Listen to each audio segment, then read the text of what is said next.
First session was so riveting and so dense with perspectives and information.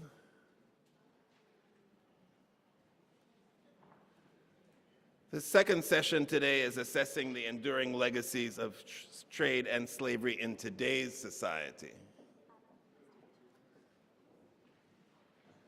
Unfortunately, Dr. Alice van Stipriaan Luïscius from the Netherlands is not able to join us today, but we have a rich panel,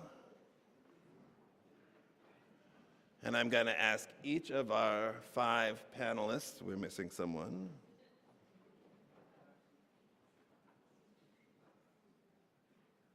Milton, Guran.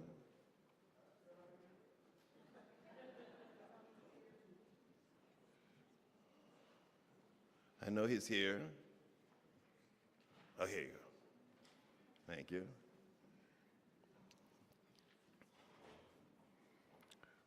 We have until 1 o'clock, and to try to leave some room for discussion more than we had in the first session, I'm going to ask each panelist to limit themselves to 10 minutes, please. And we're going to begin in the order of your program with Dr. Benjamin Bowser.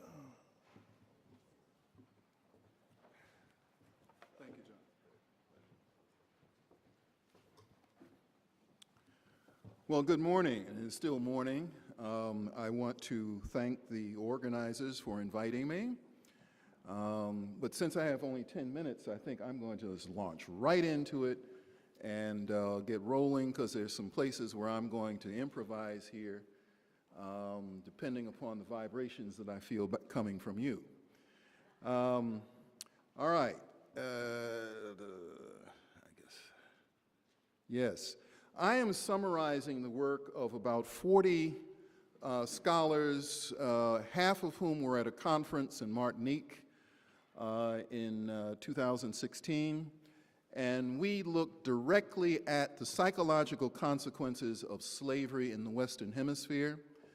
About half of the presenters were psychiatrists, others were historians, and we wanted to ask the essential question: today, what is it today that we are still living with that came out of slavery? And it turns out that this question's been asked throughout the Western Hemisphere by scholars in every country that had slaves, and has been addressed, but of course has not been pulled together, has not been publicized, has not been, in many cases, people have been had a great deal of contempt for this kind of work. So the conference in Martinique was actually quite stimulating and interesting, because people who had been engaged in this work for many years came together and met one another for the first time and realized, oh my God, when each of our national presentations we kept saying, are you talking about my country? You know, for Colombia, my country, US, my country, Cuba, my country, and so on. And so this work has been summarized along with scholars who were not present but who wanted to contribute in 2 books. One is out now by Aimé Charles Nicolas that has been published in France, and he is the lead author of that work, Esclavage, quel impact sur la psychologie des populations. And then I'm summarizing the head editor of the 2nd volume, which is under review now by the University of Mass Press. All right, so now what did we find that we all nodded our heads on simultaneously? And because this is contemporary stuff, and I knew you folks are museum and imaging, I'm doing this with images. So let's begin. First of all, colorism. The first psychological legacy of slavery among people of color and among white people in all of our countries is colorism, the presumption that white skin and whiteness is right, black is not right, and anything in between is somewhere conflicted. In fact, we have a blues In the blues, we have this. If you're black, get back. If you're brown, stick around. If you're white, you're all right. So I don't think, I see by your nodding that you know what I'm talking about. Okay? Oops, that's going backwards. Second one, skin bleaching. This is a $32 million enterprise. $32 million is spent by people in the United States, Brazil, Venezuela, Mexico, among people of African ancestry to try to bleach their skin, supposedly to eliminate the discolorations. And many people are bleaching who have absolutely no discolorations, but that's the excuse. And the reason is because they're trying to mimic whiteness. So this is one of the consequences of slavery, psychological consequences, is this whole notion of gutting out the self-esteem of the slave. And this gutting out of the self-esteem then carries on into descendants of slaves unless they address this particular issue. Amy pointed out something interesting about slavery. Slavery works only if you just simply do a frontal lobotomy of a person's sense of self. I mean, you know, they have to struggle to maintain their humanity. It's a guerrilla warfare to maintain one's sense of self and humanity. It only works when you have that. So this is a legacy. This is a piece that's gone on. Nothing in any of our emancipations or in our emancipations said you have to get over the psychological consequences of your being a slave. Hair straightening, wigs, very popular among African ancestry people, and not just women. Men straighten their hair as well. And a more recent way of addressing this among men is if they are embarrassed or don't want to deal with their kinky hair, they just go bald. Just shave their head. Okay? This is a new way. But it all comes out of this sense of not wanting to, accepting one's appearances with one's hair. Child beating. Now this is the secrets of many families, and this is probably the most dramatic of all of the legacies of slavery. Masters beat slaves, slaves beat the children. Why did they beat their children? Because as soon as a slave was old enough, a youngster was old enough to talk, they had to be able to be silent around the master or anyone who would tell the master.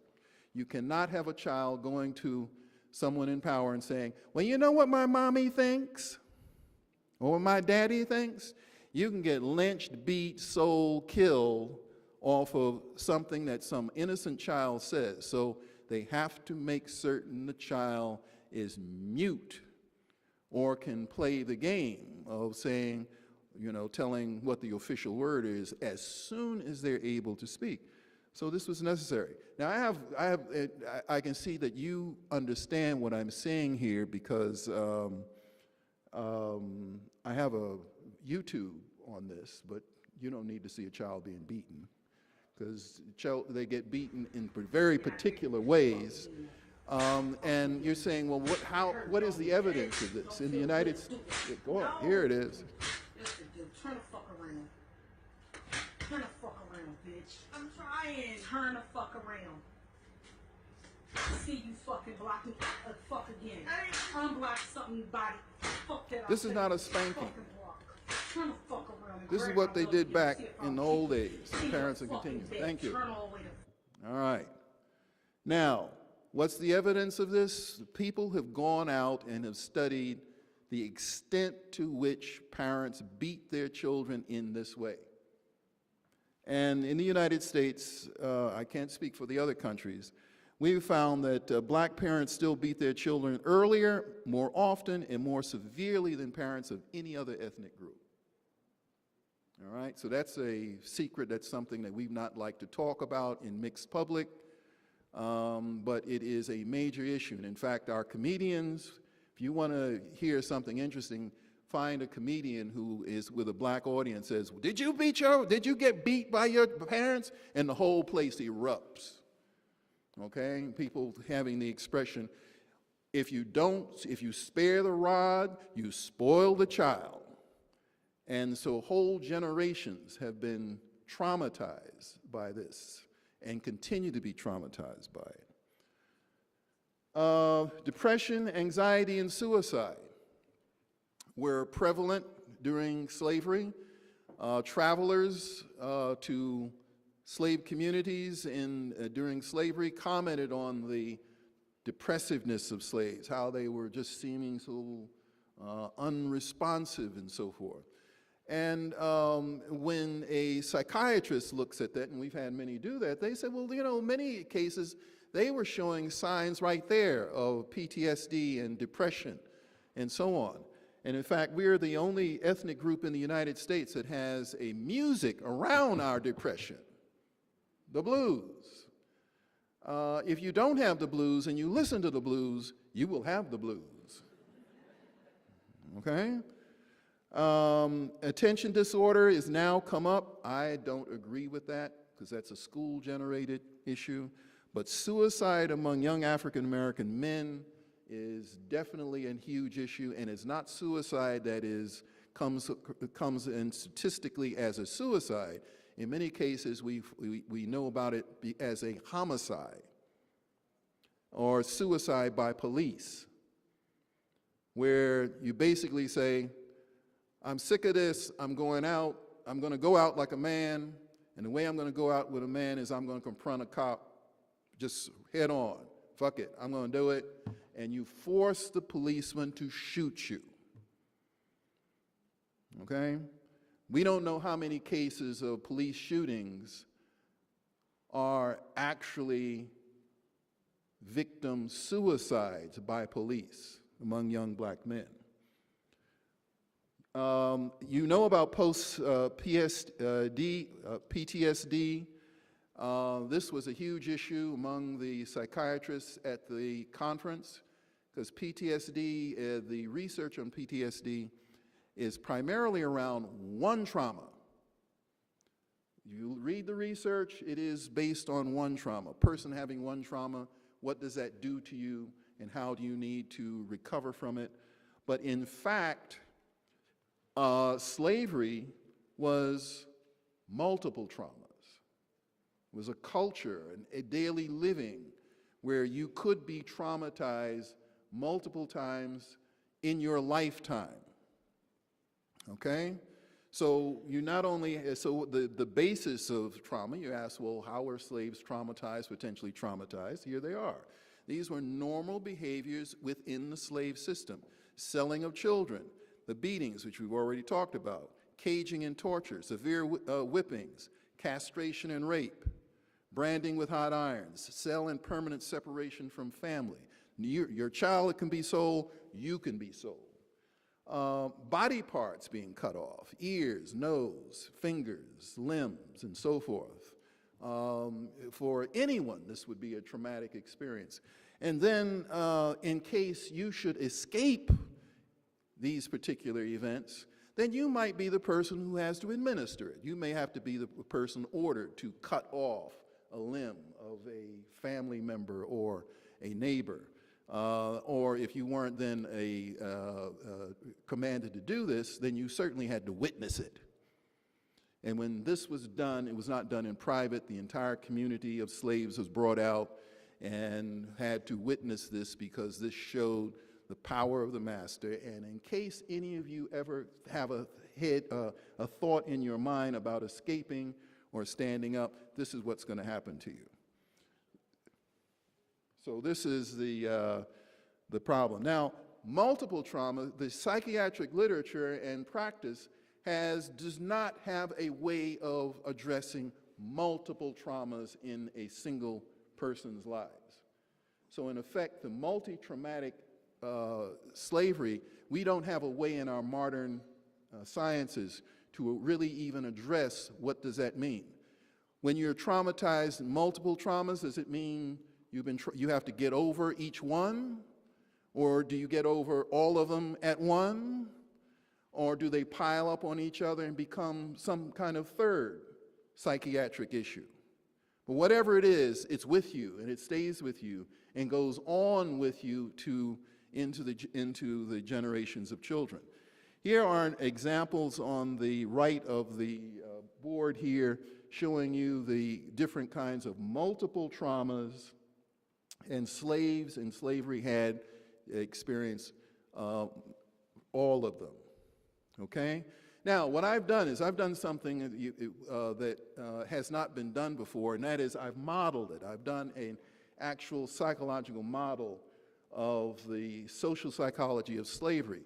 That is, if you want to build a mousetrap, and let's say American or Brazilian slavery is that mousetrap, how would you build it? What would it look like? And why I want to build this is because if we take elements of this, we can see elements of this going on today. The first thing is, and you start off with fear of violence, fear that you're going to be beaten, fear that you're going to have something cut off, fear of physical abuse. And then you take that fear and you put a person in a position where they can't do anything about it. They can't stop it. They're powerless to stop that.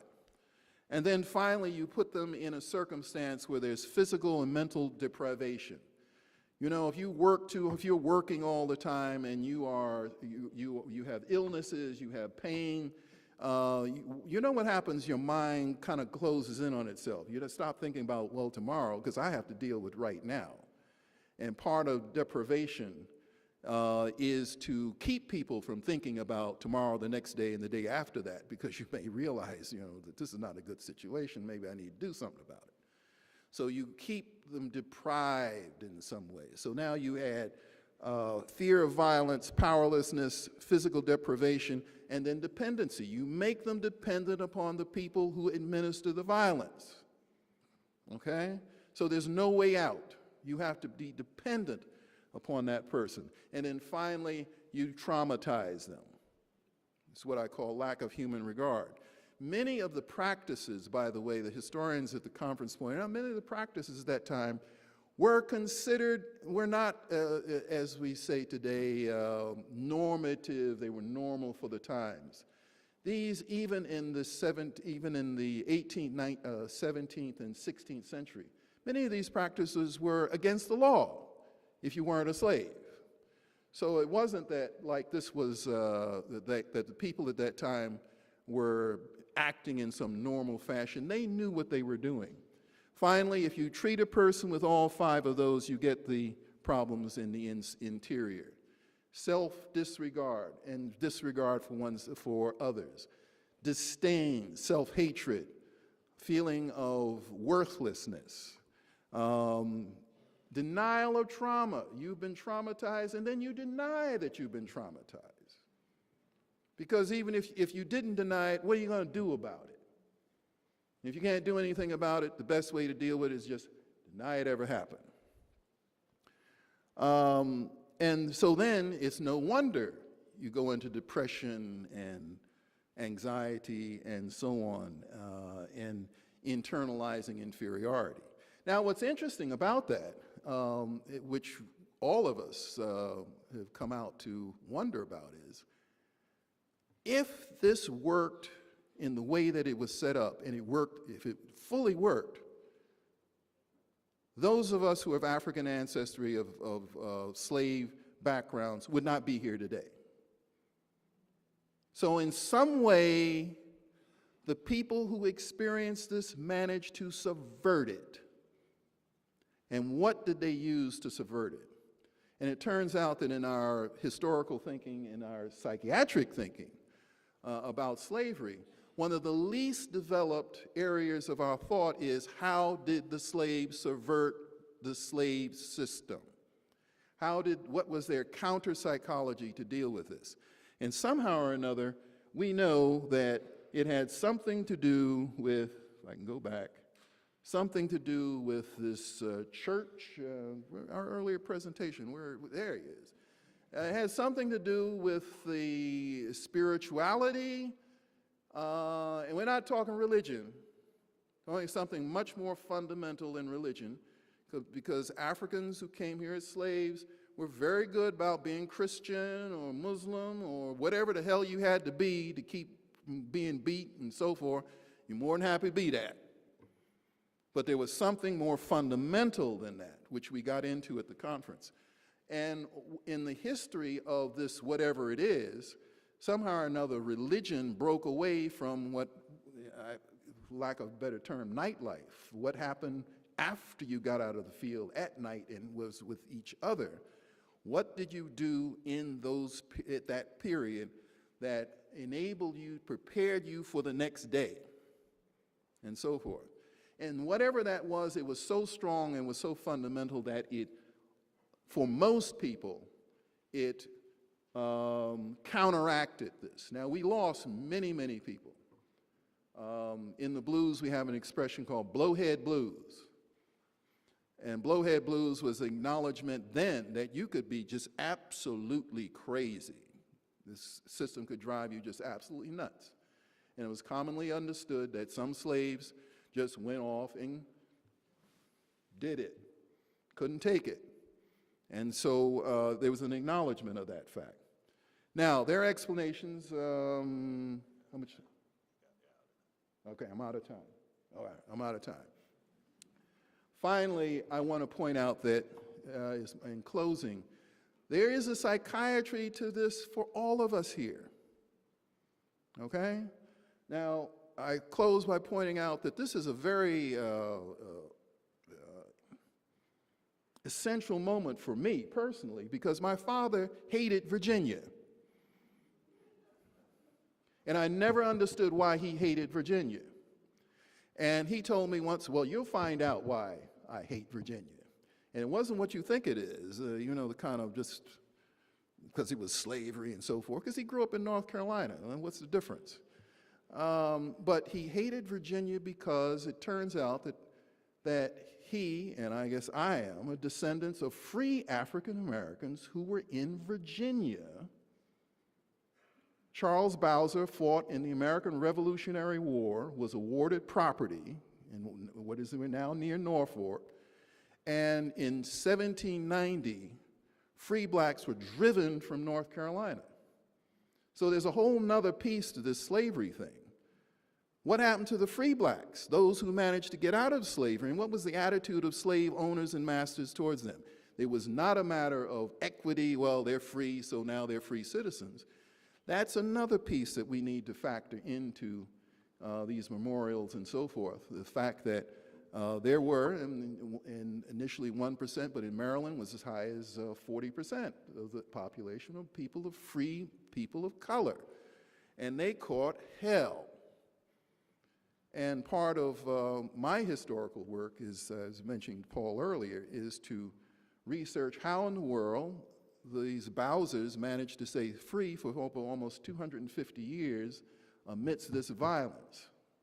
So, and I know it had an effect on him. He was a monster. He was a monster in the sense of being a closed, emotional person.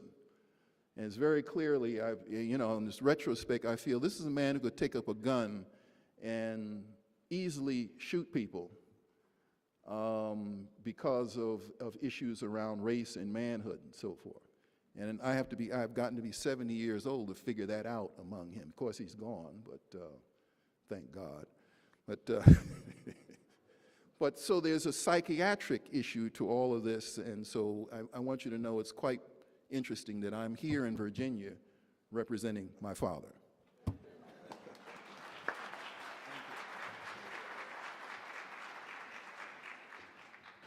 Sorry, Chair's prerogative.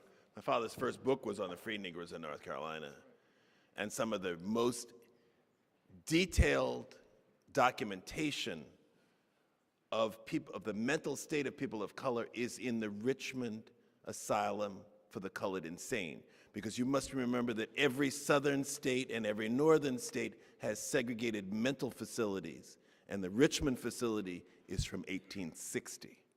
Some of the causes of this insanity are listed as freedom and loss of love. Katrina.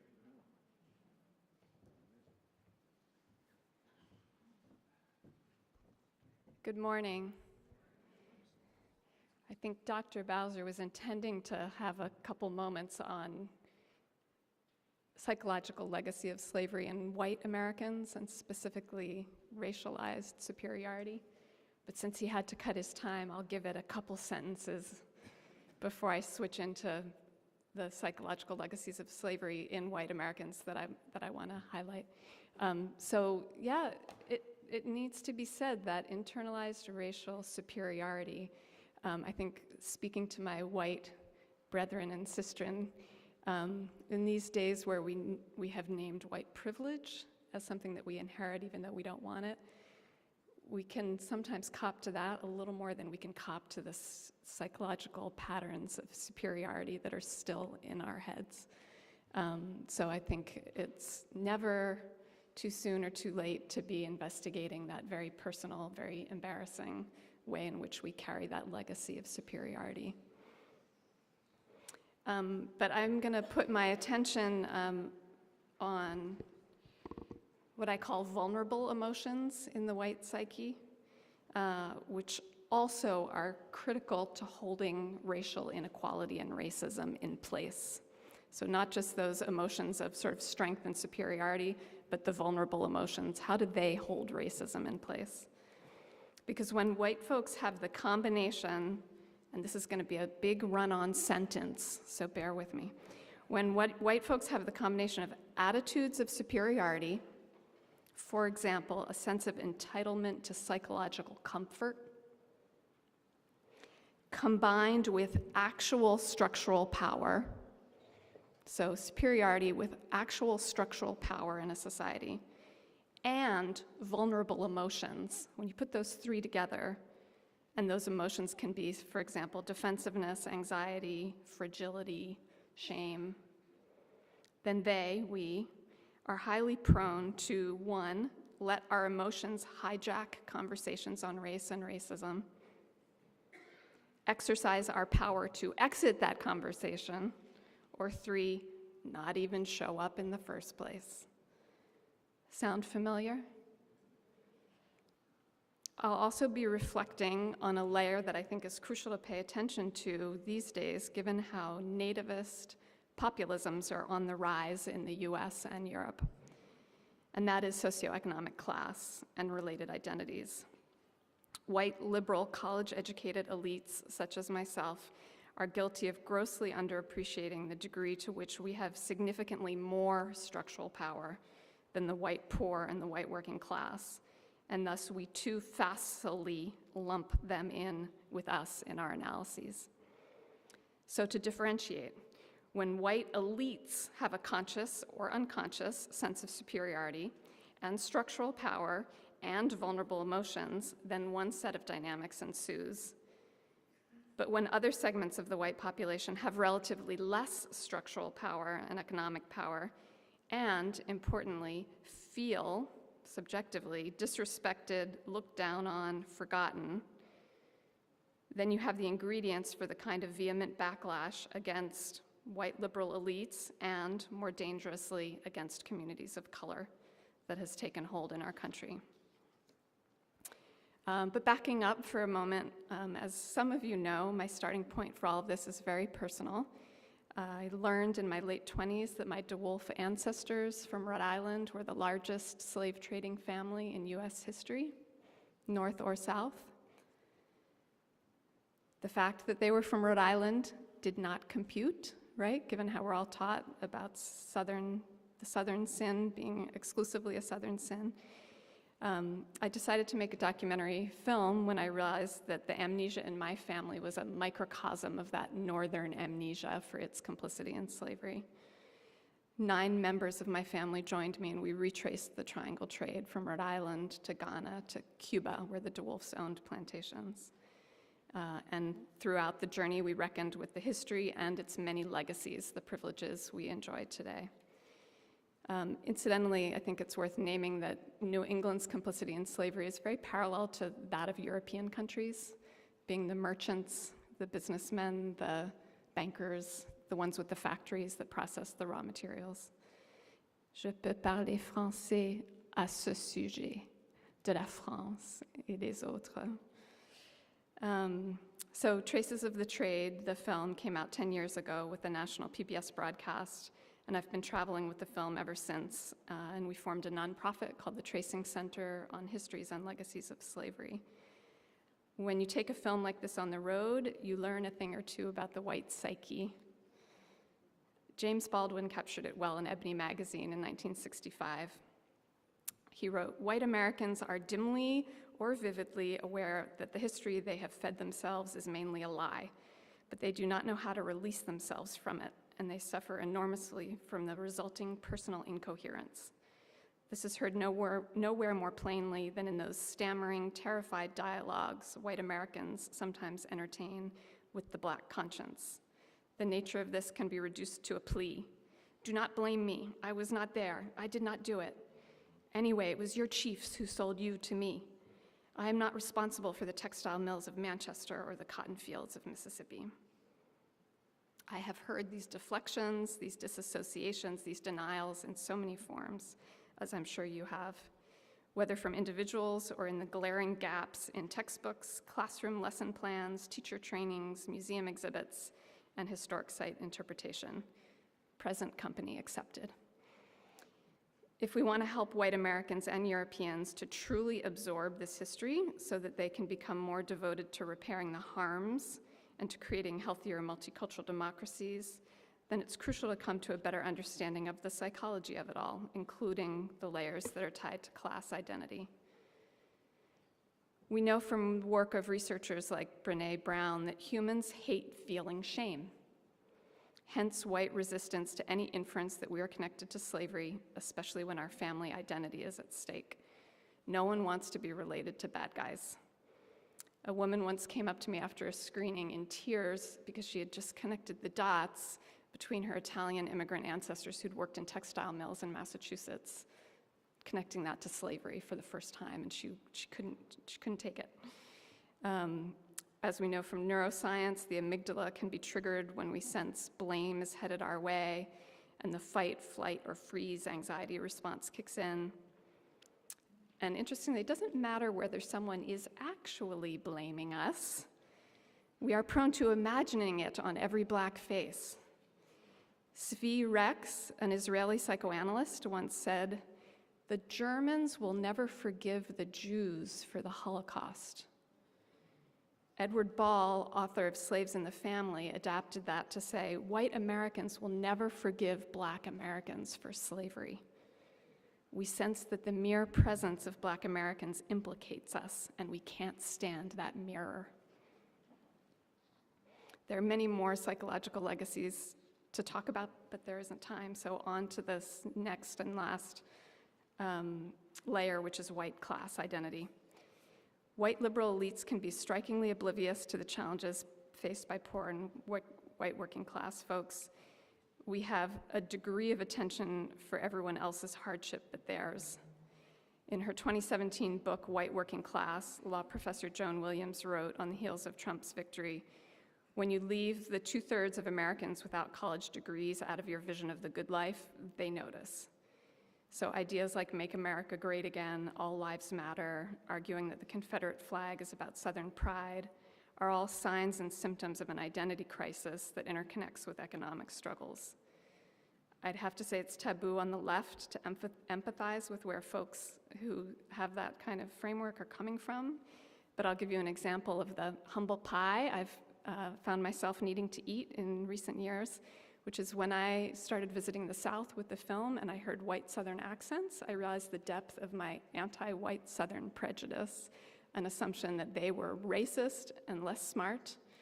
And now that I know what I know about Northern complicity in slavery and racism, my people have no business looking down their nose as if Southerners carry that shame alone. So if we want to address nativist populisms, we have to better understand the long history of divide and conquer dating back to the response to Bacon's rebellion in Virginia in 1676, the roots of that American construction of whiteness. That time, it basically was a bribe.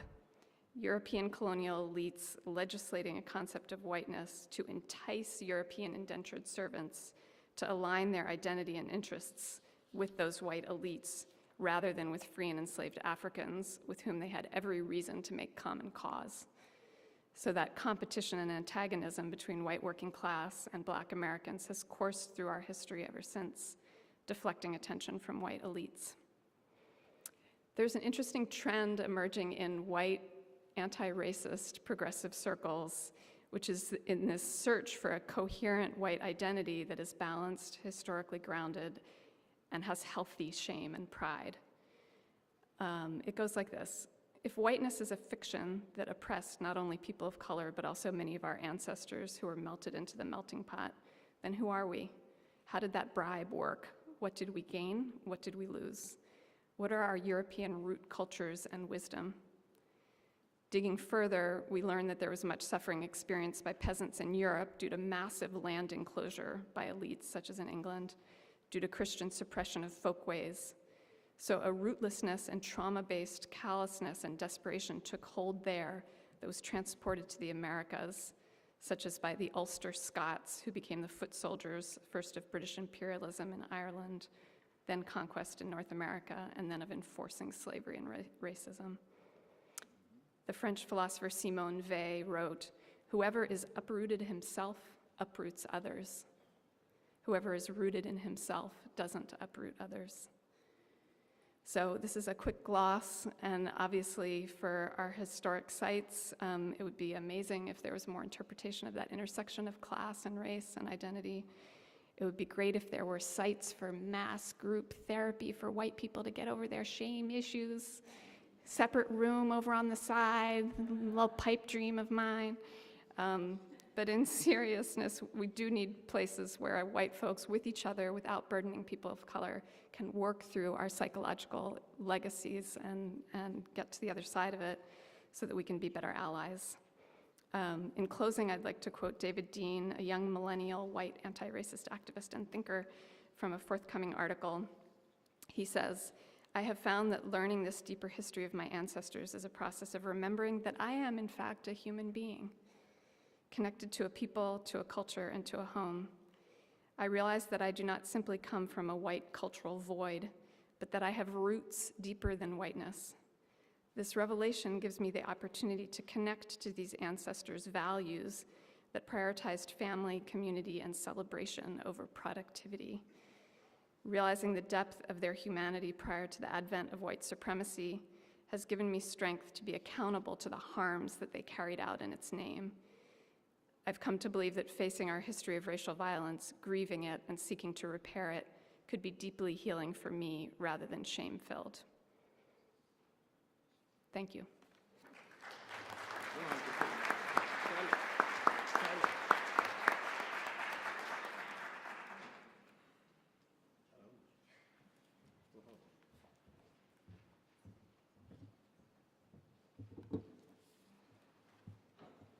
Let's see if this is. Good morning, everyone. Bonjour, bom dia aos colegas brasileiros que estão aqui também. Over the last 15 years, a number of initiatives made slavery more visible in the public space in different cities, former slave ports. And these initiatives, they largely relied on a variety of commemoration activities, including then the construction of monuments and memorials. The launching of the UNESCO Slave Route Project in 1994 is part of this context, is part of this wave. And the very fact that Monticello, for example, now recognizes itself as a plantation and a place where slavery played a crucial role is part also of the same process. In the various countries where these initiatives emerged, they were perceived as symbolic reparations. Putting in place then such initiatives was often the object of long public debates, opposing groups that were usually formed along racial lines. Some of these groups wanted to continue honoring pro-slavery individuals, whereas other groups wished to finally pay homage to enslaved men and women who fought against slavery. This very city and this very campus are very living examples of how such battles of public memory can unfold. But whereas symbolic reparations for slavery are increasingly accepted and embraced then by governments and other institutions, there is usually a great silence surrounding the issue of financial and material reparations for slavery. The term reparation has been employed to convey the idea of making amendments for past wrongs. During the 20th century, the idea of reparation appeared then in international law and in the human rights field to describe the redress of physical, material, or moral damage inflicted then on individual, a group of individuals, or even a nation. Reparation then was associated with measures to indemnify nations then for wartime damages, but such amendments, of course, contain always two dimensions.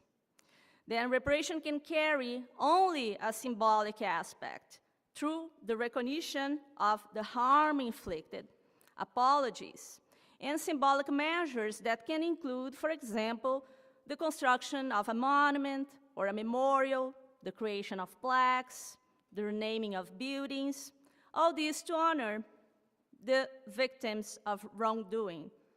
But reparations can also carry a material and a financial dimension. Many people see the call for reparations for slavery as a recent phenomenon. But indeed, these demands have a long history. Since the 18th century, indeed, enslaved and freed individuals started conceptualizing the idea of reparations in correspondences, in pamphlets, in public speeches, in slave narratives, judicial claims, documents that have been written in English, in French, in Spanish, and Portuguese.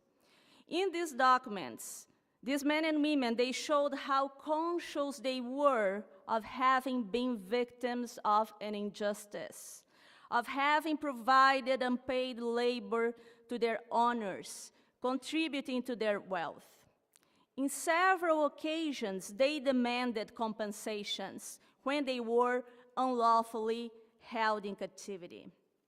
Then, drawing from this consciousness, the trailblazers who addressed then the first demands of reparations to governments or to their former masters, they clearly stated that not only they had to be free, but that they were owed financial and material restitutions.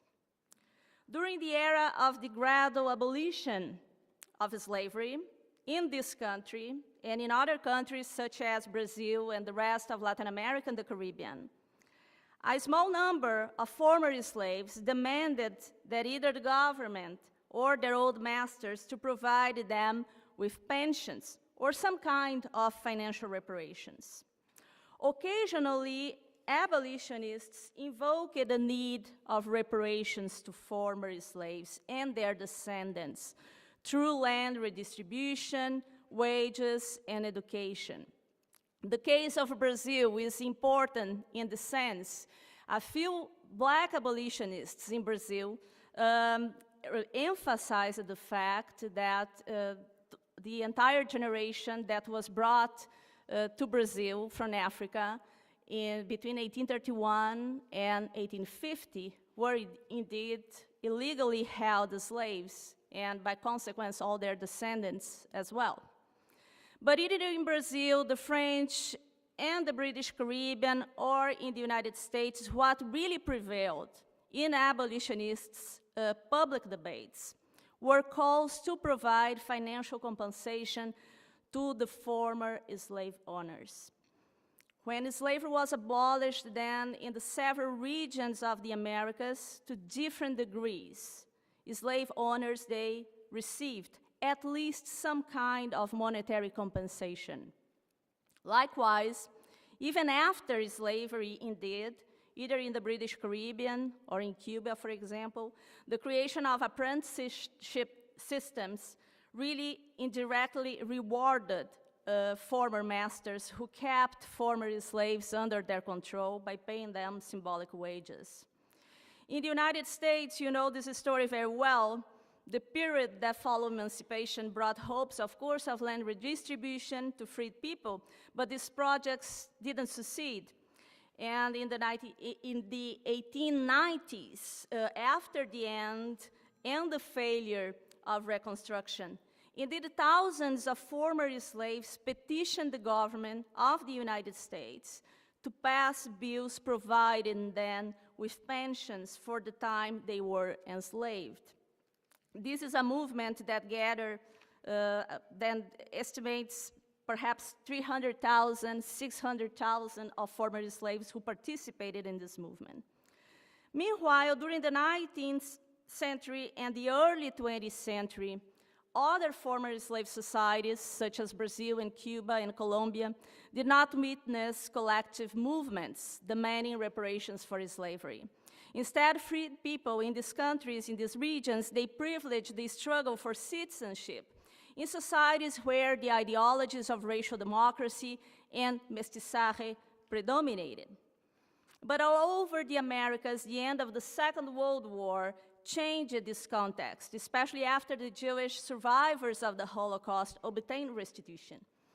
In 1959, then Cuba staged a revolution which was followed by an extensive agrarian reform that ultimately redistributed land to Black Cubans, even if, of course, these were not measures that were intended to target Afro-Cuban populations. And here in the United States, during the same period, the civil rights movement, we know, hardly defended the idea of reparations, financial and material reparations for slavery.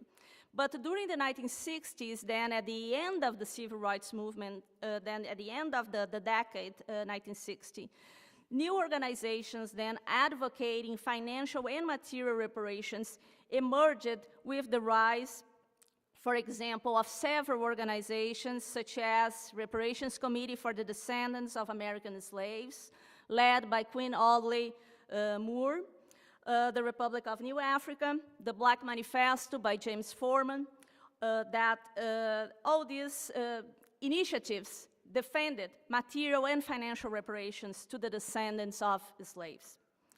In various periods then of history, at least here in the United States, reparations activism were radical movements that gathered thousands of supporters. These movements were recognized as radical by the federal authorities. Reparations activists, they were persecuted and their activities were criminalized. Some leaders, for example, the leader of the movement demanding pensions to former slaves, Kelly House, she spent 1 year in prison. She died afterwards, and she is currently buried in an unmarked grave in Tennessee. Then the end of the 1980s and the 1990s provided a new ground for a renewed wave of demands of reparations for slavery. In 1988, in this country, the government of the United States then paid financial restitution to the Japanese Americans who were unlawfully enslaved, then interned in camps during the Second World War.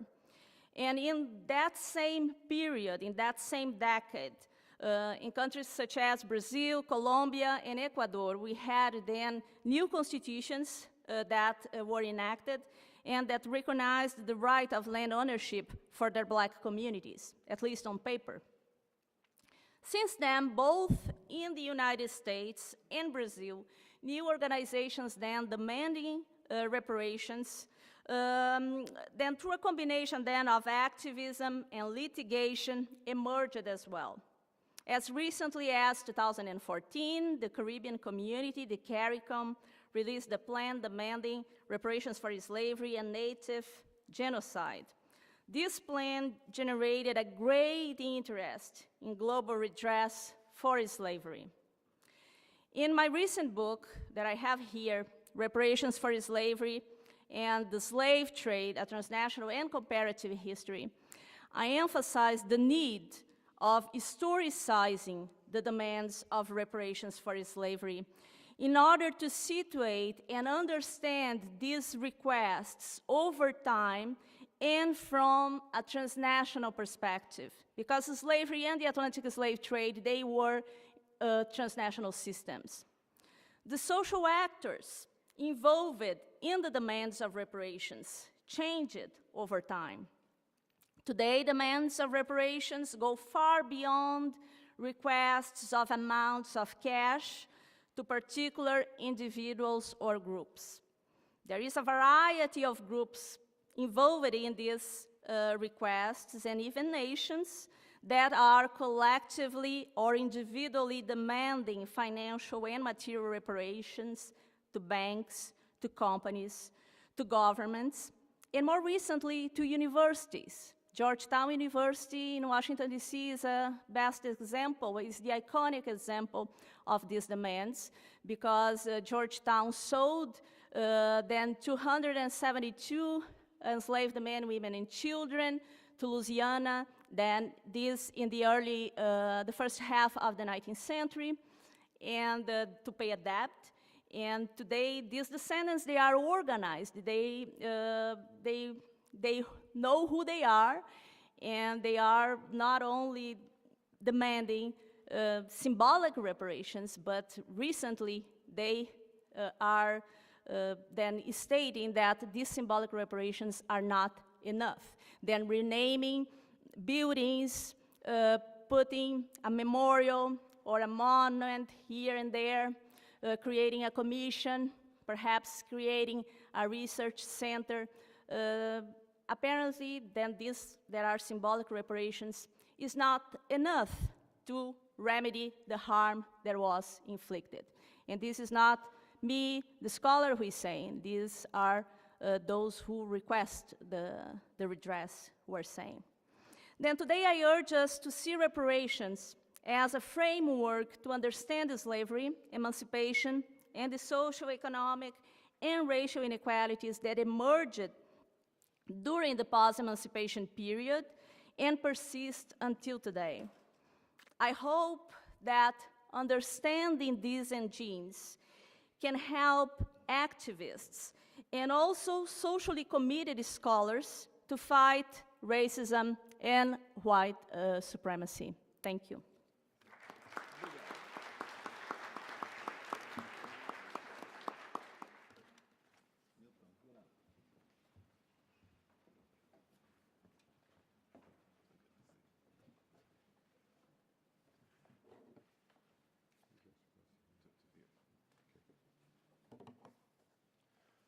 Well, good morning, everybody.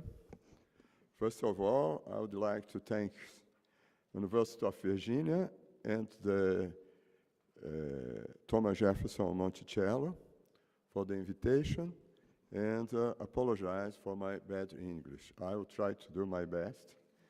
And well, the application to have Valongo Wharf archaeological site granted World Heritage status was undoubtedly the most important act taken by Brazilian state on the international plane of recognition of the country's African legacy since President Lula, repeating a gesture made by many other heads of state before him, made a formal apology to Africa on a visit to island of Gorée in Senegal in 2005. In domestic sphere, the nomination indicated the Brazilian state's intentions to continue with its policy of giving due recognition to the contribution of Africa and African people, descendant to the constitution of the Brazilian nation, and, as such, to continue to implement policies for social inclusion and reparation. We saw the nomination as a major contribution by Brazil to the International Decade for People of African Descent, proclaimed by the United Nations, running from 2015 to 2024.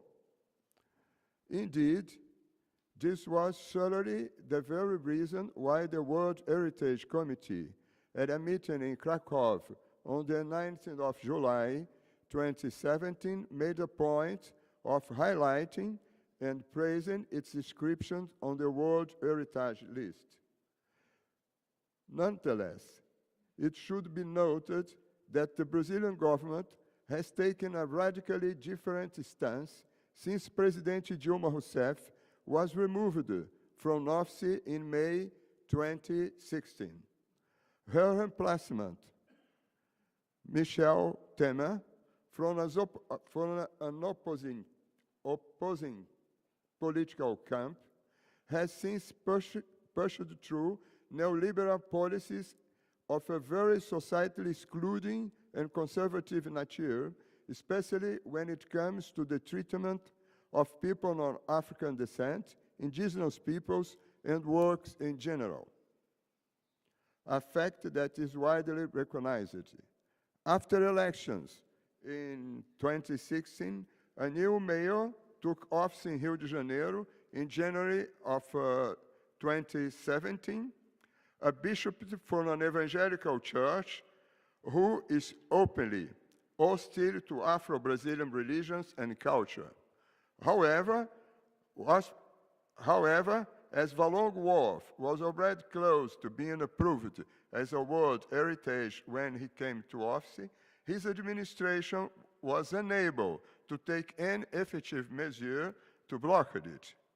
Valongo Wharf is credited with being the most important bearer of the memory of the African diaspora in the Americas and the only known material remains of a place where enslaved Africans were disembarked on this side of the Atlantic.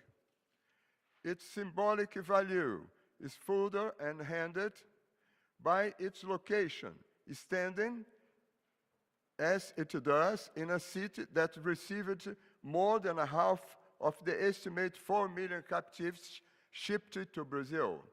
This fact alone earns Rio de Janeiro the unpalatable title of the biggest slave port the world has ever seen. It is believed that up to 1 million enslaved Africans disembarked at Valongo Wharf.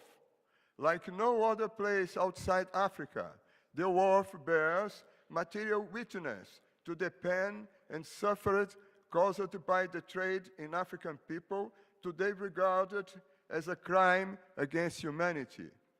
This is why it is referred to as a sensitive heritage site, a place.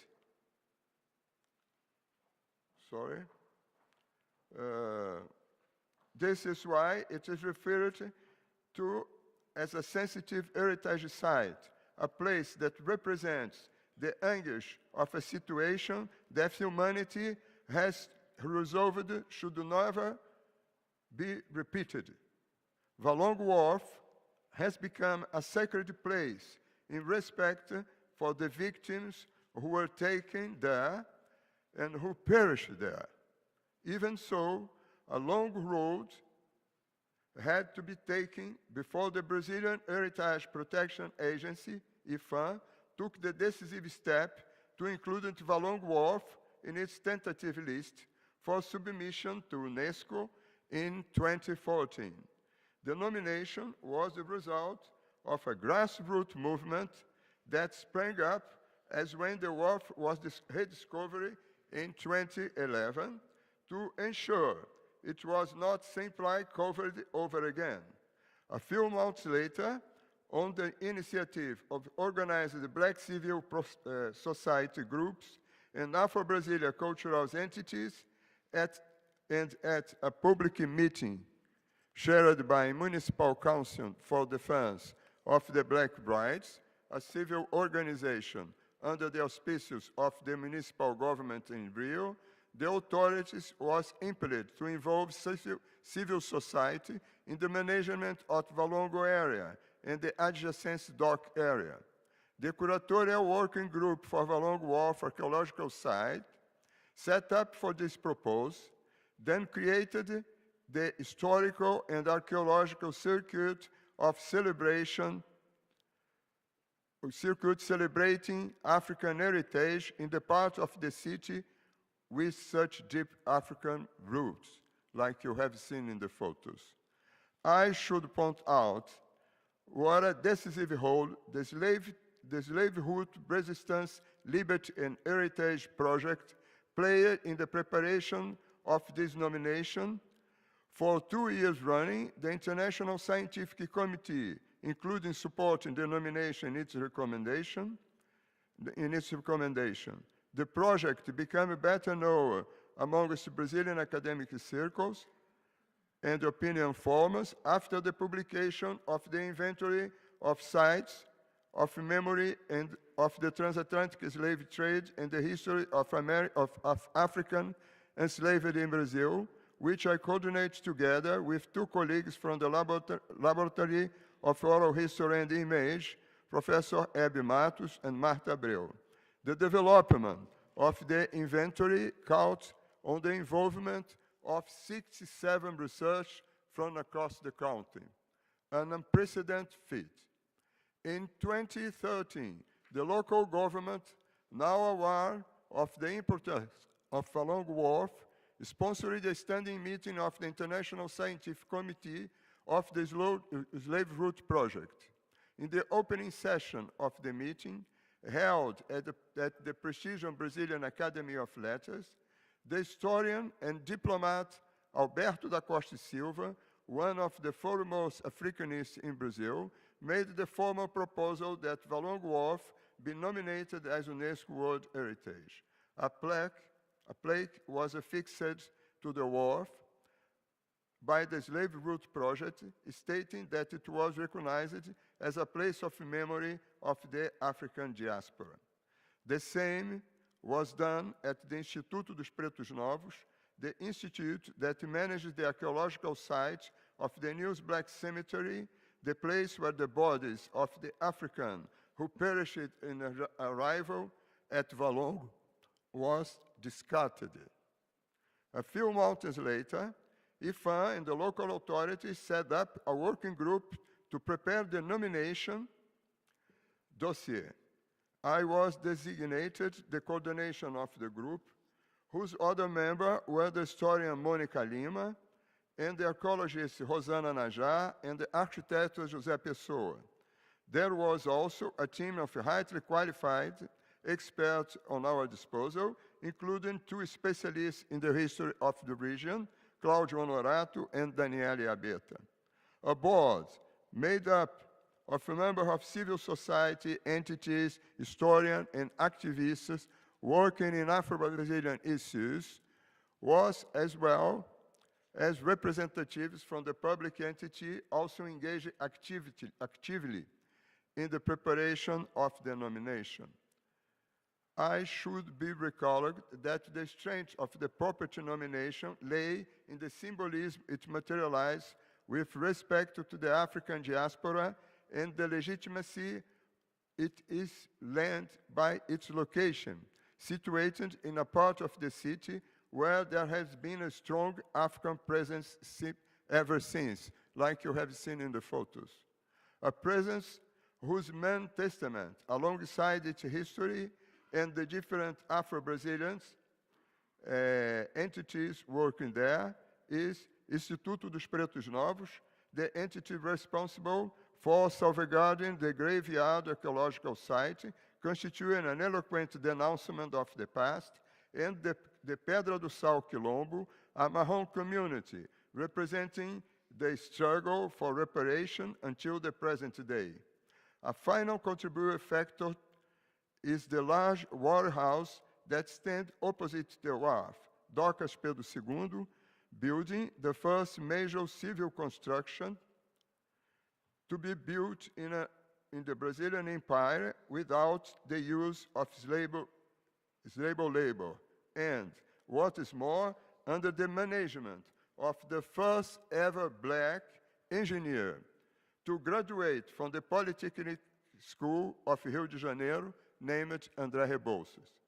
The symbolism of this proximity with the walls representing tragedy and the Docas Pedro II building materialized in a new chapter also express the holy significance of the property in a more substantial, more transcendental light.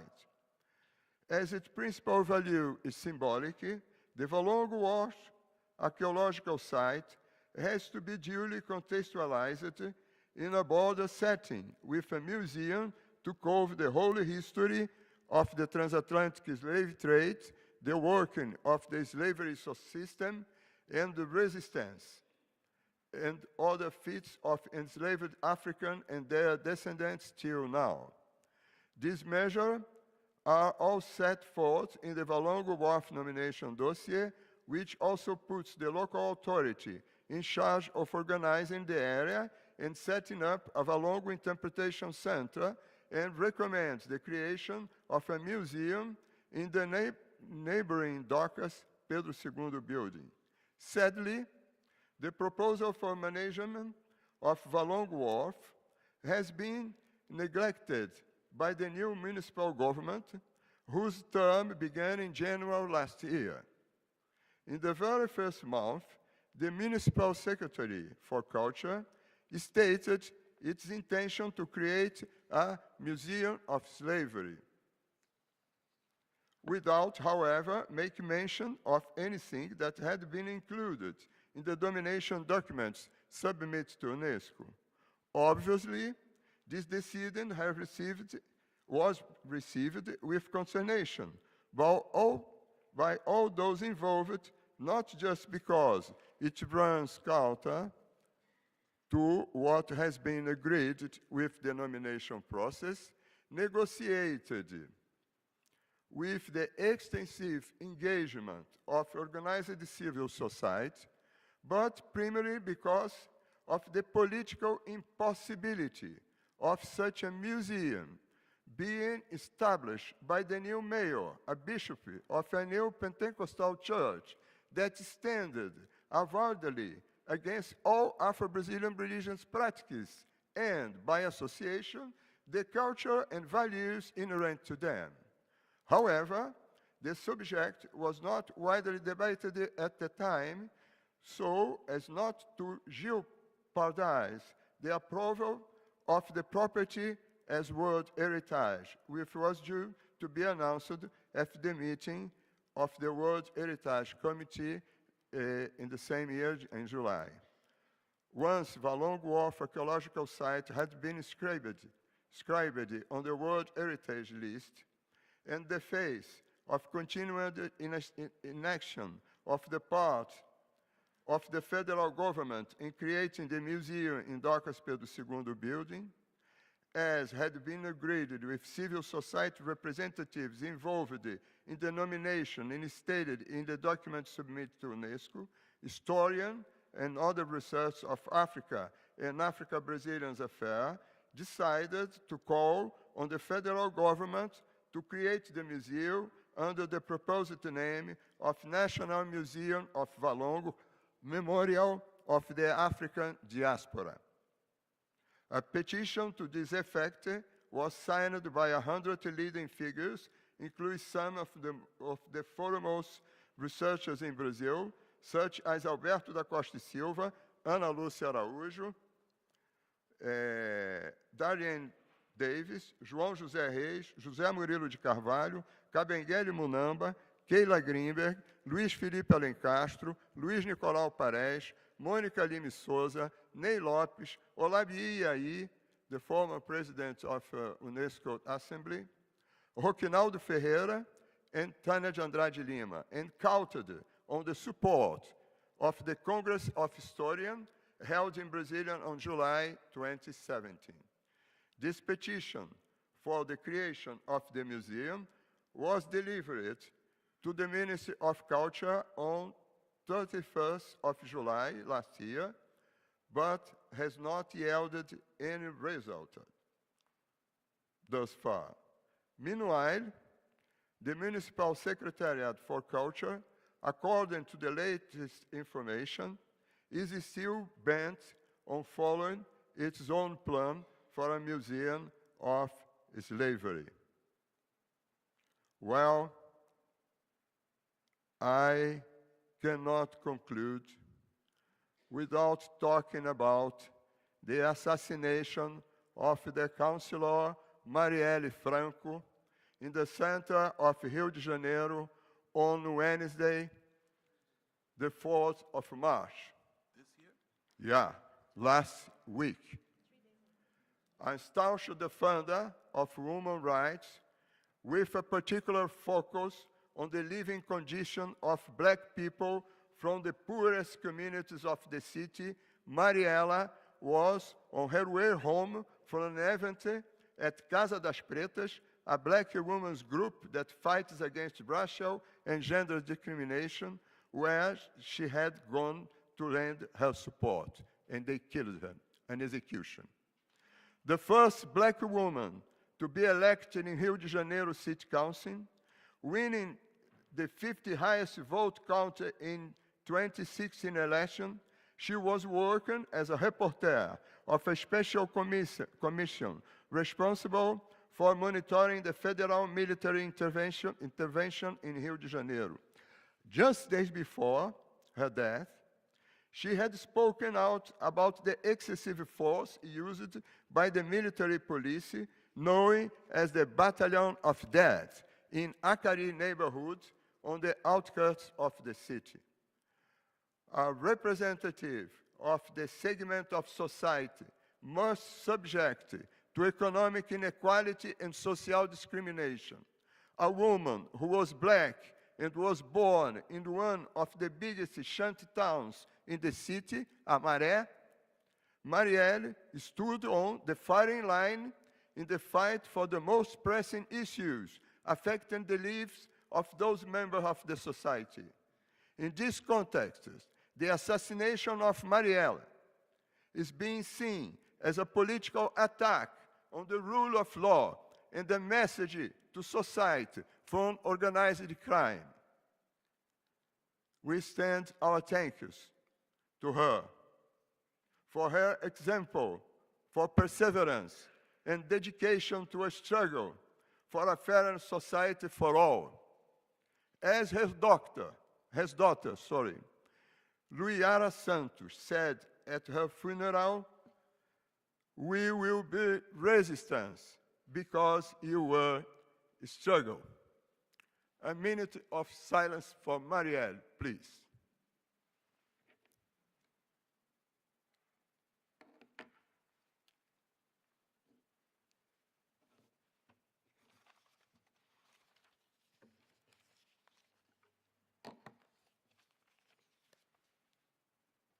Thank you.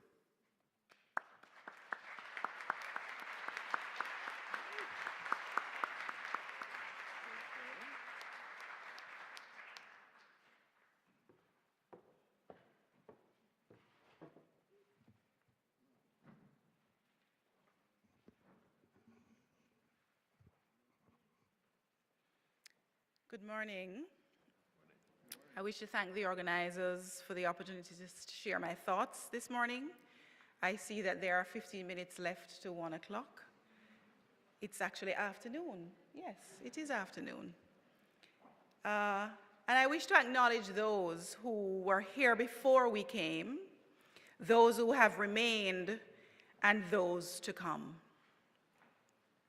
There are many stories I wish to tell, including the shock and awe I experienced during my first visit to the Louvre when I visited the Egyptian collection, asking myself, what is left in Egypt? That question also applies to the British Museum and so many others that are spaces of hegemony within the 21st century.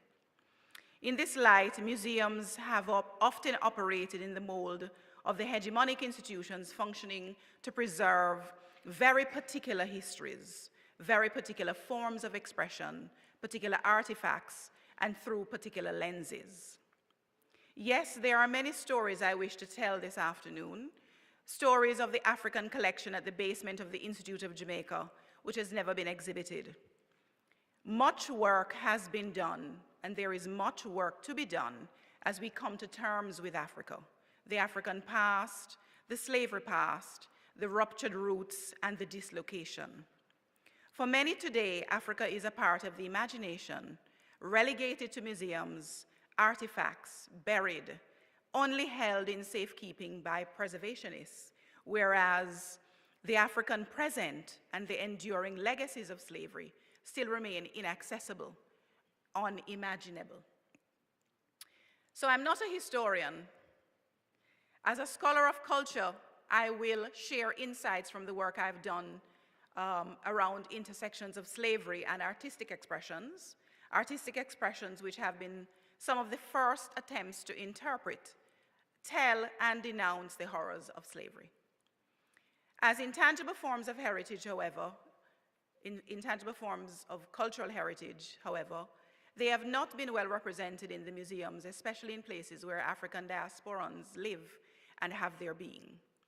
As I conducted research over the last decade and a half, one of the striking realizations for me was that the body, its creative expressions through dance, the dancing body's response to the music, to music, were all important elements in the question, in the equation for maintaining life. This is a story I wish to tell today. Why is this intangible cultural heritage part of what is less visible in the narrative of interpreting and representing slavery and its legacies in museums and sites? It is acknowledged that cultural heritage does not end at monuments and collections of objects. It also includes traditions or living expressions inherited from our ancestors and passed on to our descendants, such as oral traditions, performing arts, social practices, rituals, and so on. I'm in the process of analyzing UNESCO's Intangible Cultural Heritage List. Based on the list, as of February 2018, there are some 470 elements belonging to 170 countries. I organized the listing into the following headings: performing arts, including singing, dancing, playing instruments, oral traditions, poetry, festivals, carnivals, craftsmanship, architecture, gastronomy, sporting activities, agricultural practices, forms of communication or knowledge, organizational structures, worldviews, and other ritual practices. I also selected the sample years of 2011 to 2017, as these elements still hold current inscriptions. This sample includes a list of 245 elements belonging to 89 countries. The performing arts, which include singing, dancing, and playing instruments, has the most inclusions with 31.4% of the total number. Craftsmanship, much less, with 16.7%. And specifically, there are currently some 77 listings which fall in the category of the performing arts. Now, of these, 14 are on the African continent and have implications for the African diaspora. There are only 2 in the Caribbean, the Dominican Republic and Cuba, with merengue and rumba, respectively. These referring not only to musical forms, but also dance forms associated with them. I've provided the broad overview here from a contemporary perspective to locate the absence of mobilization around representation of expressive cultures, particularly the performing arts, at several levels, including within the very perspectives of those who live within these spaces, where performance has been a life-giving source. I'm not oblivious of the role of governments and their apparatuses, which act as institutions that continue the repression of life-giving forces, both philosophically and literally. So with the foregoing as a sort of introduction, I wish to share from the specific perspective of the Caribbean.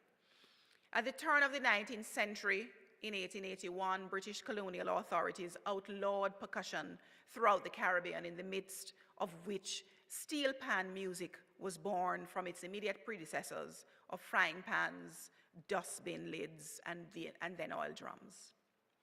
This was an attempt to stifle the expressions of people trying to emerge from a history of exploitation.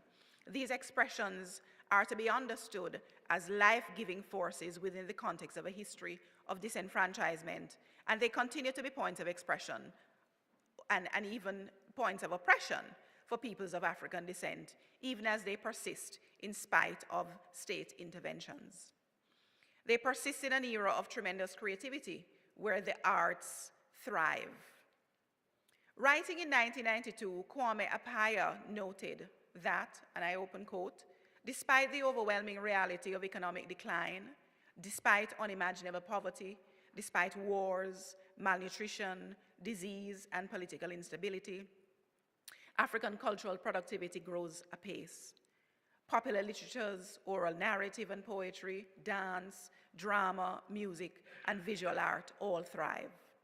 The contemporary cultural production of many African societies and many traditions, whose evidences so vigorously remain, is an antidote to the dark vision of the post-colonial novelist.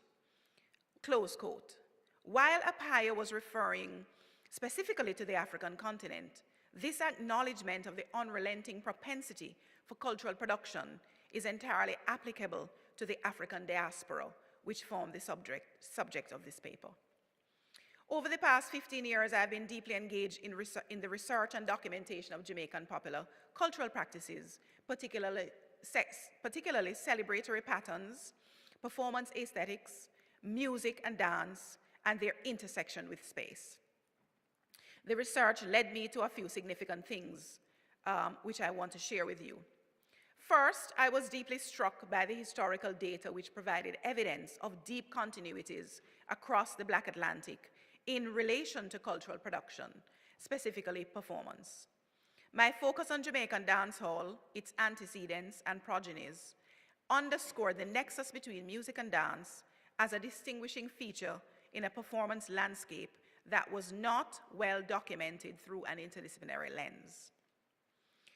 This music-dance nexus, with notable symbiosis both in secular and ritual contexts historically, appeared as a distinguishing feature of past as well as present sociocultural contexts across the Black Atlantic.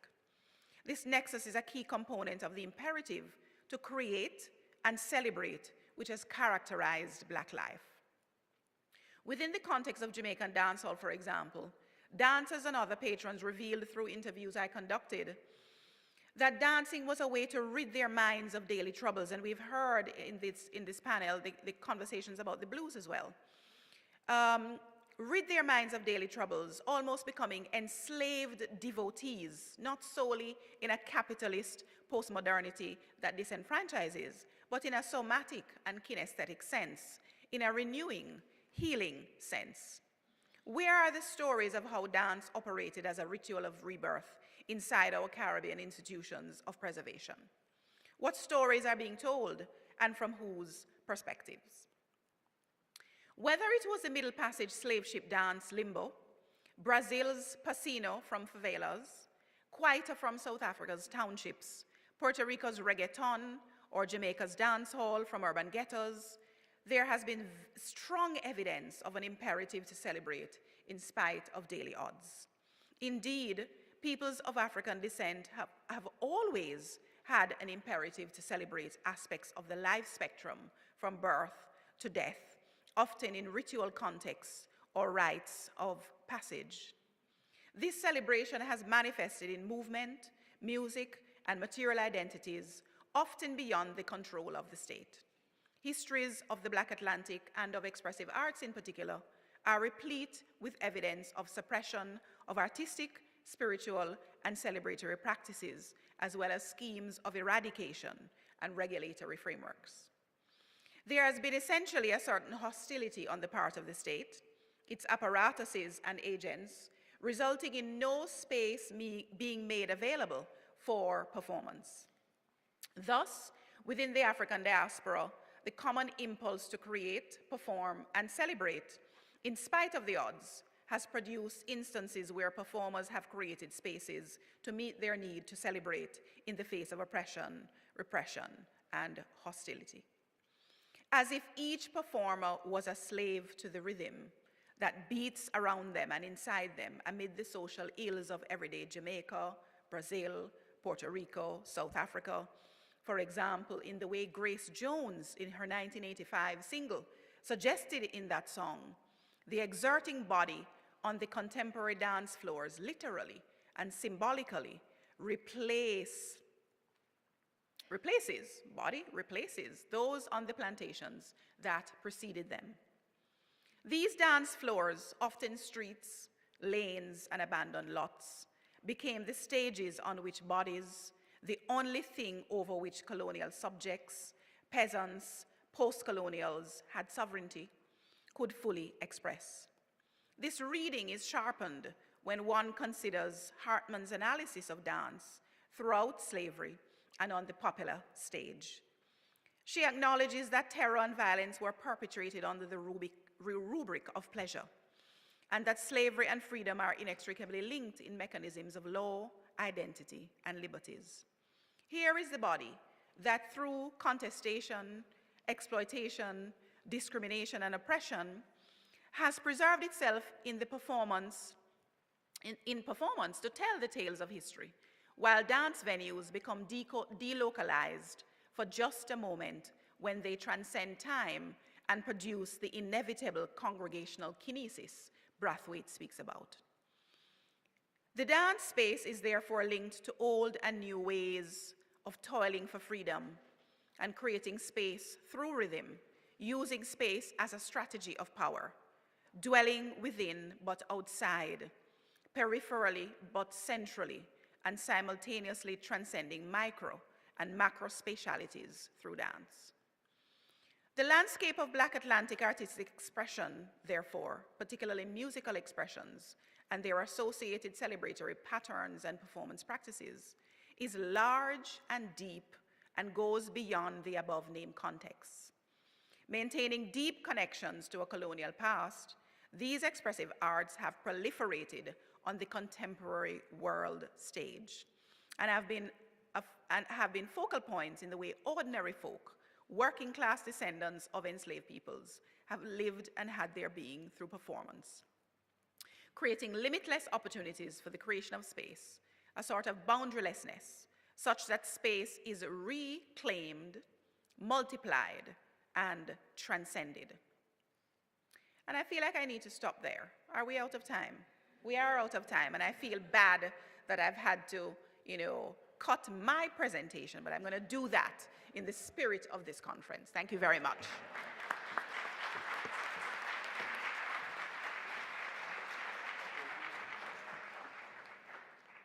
Thank you. Please join me in thanking this panel.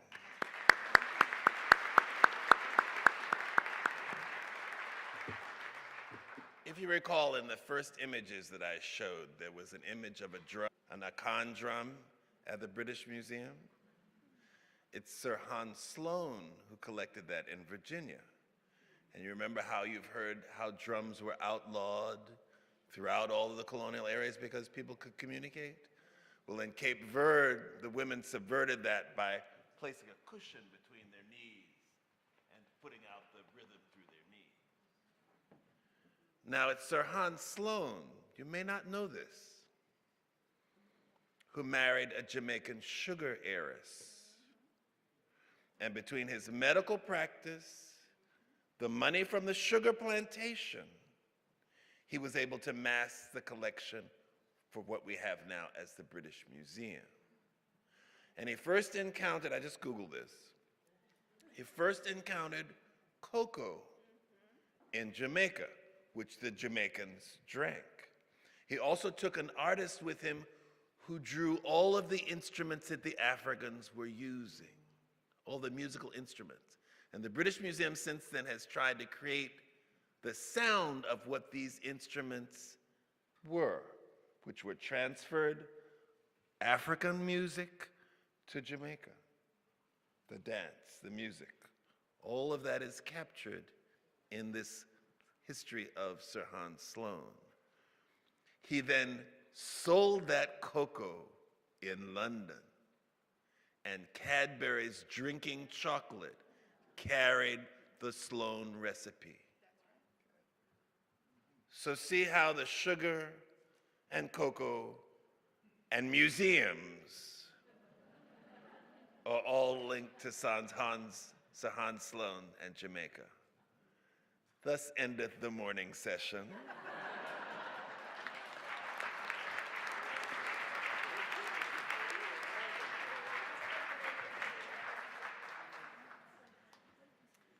Thank you all so much for a really fantastic panel, and I'm very, very sorry that we don't have time for questions, because I could imagine being here for many hours with endless questions. I do want to invite everybody now to come to lunch. Lunch will be in a space called, quite creatively, the multi-purpose room. It is going to be down 2 floors, and then outside the building just to the right. We have staff members around. They'll help guide you there. You can pick up your boxed lunches in the multi-purpose room. You can